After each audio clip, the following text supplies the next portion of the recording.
Hi guys, welcome back to my channel. It's your girl Malaika Malz, Dutch Pot Jenna, original fatty and enjoyment ambassador. Today we're celebrating my jerk seasoning video finally surpassing 100,000 views.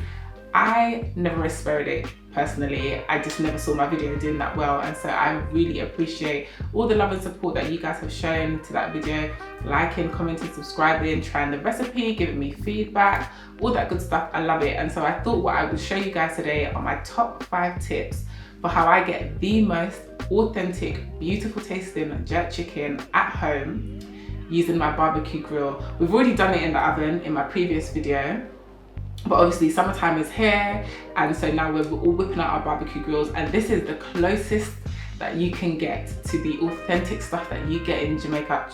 Listen, I promise you, follow these 5 tips and people will think that you imported this chicken straight from Jamaica into your yard. I promise you. So let's go ahead and get into these tips, and then you guys can get to cooking, isn't it? So for tip number 1, you want to make sure that you're using indirect heat. So I don't know if you guys have ever seen a jerk pan before, but it's a big oil drum, and so it means that the distance between the heat and the chicken is often quite a lot, and it's definitely more than if you were to use a normal barbecue grill at home. So what you want to do is make sure that you're using indirect heat to cook your chicken, and that essentially is the smoke that is cooking your chicken.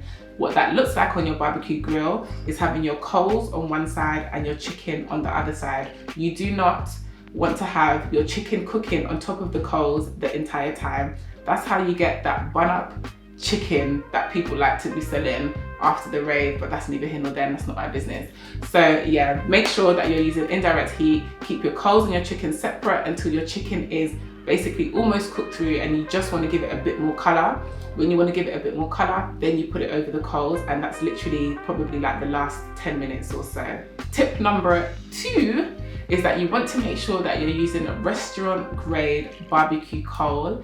You can get all different types of coal, especially in the supermarkets, but what they have is a lot of additives. This can sometimes alter the flavour of what you're cooking, and it's best to use restaurant grade charcoal when you're barbecuing. But definitely for this jerk chicken, I would highly recommend it. It gives a pure smoke flavour and essence and taste to your chicken, which only helps elevate the seasoning that we're putting on, the cooking method, everything. It just creates a beautiful taste, and I would highly recommend it.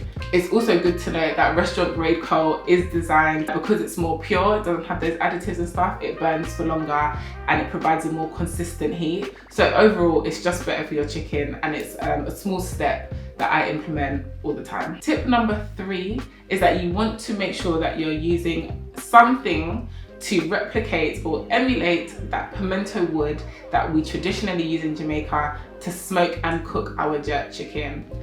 I don't know about you guys, but I have quite a hard time sourcing pimento wood regularly and quickly at the last minute. What I found works for me is using a mixture of apple wood chips and also pimento berries.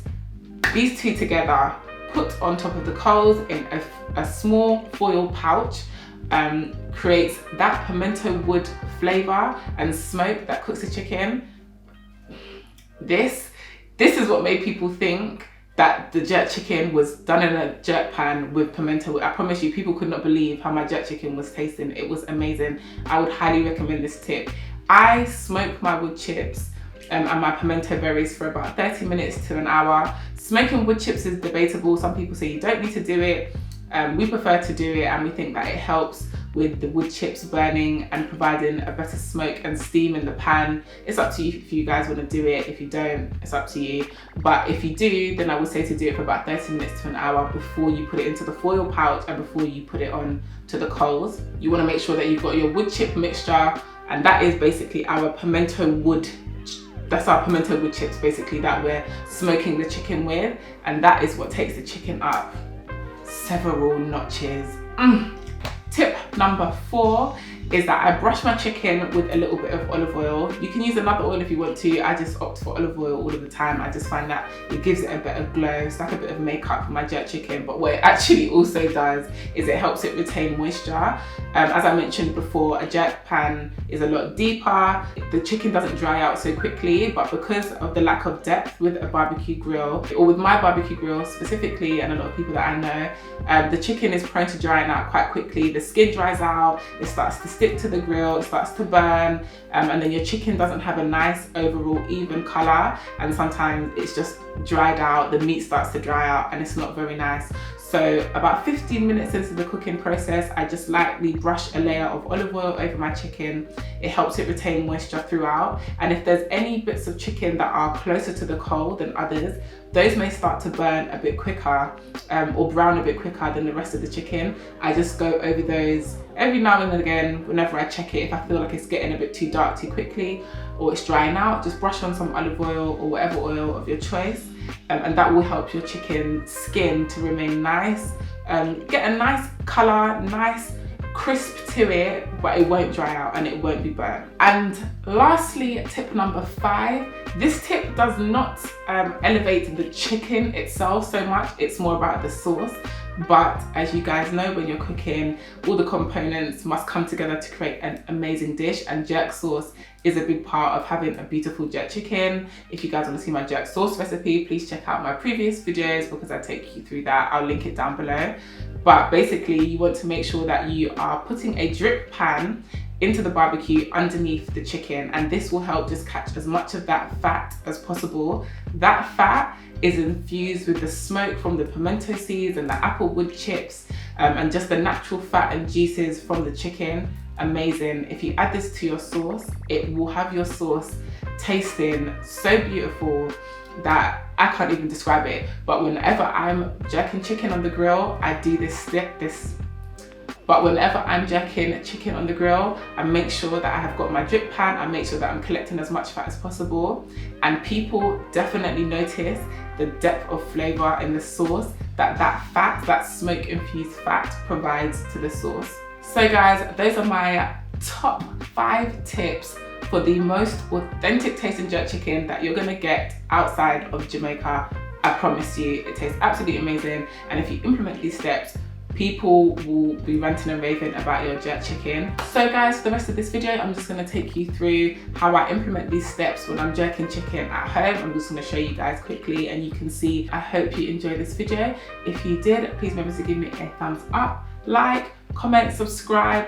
Let me know if you guys take any of these steps and implement them and if you notice the difference. And yeah, I hope you guys enjoyed this video and I'll see you guys next time. Okay guys, so I've got my restaurant quality graded charcoal here and I've set it up on my barbecue grill. I'm just waiting for the flames to die down.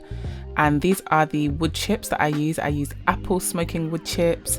This is what they look like dry, and here they've been soaked with the pimento seeds, so you can notice that they're darker because they've been saturated with the water. And I'm just spreading out my coals. You got to make sure that you've got a reasonable heat. You don't want it to be too hot. And I've got my drip pan popped on my foil parcel, and then I've put the rack on top. And we are good to go. So I've popped my chicken on, as you can see, over the drip pan, not over the coals, using the indirect heat as we spoke about earlier. And then I've just cracked the vent open just a tad, not too much.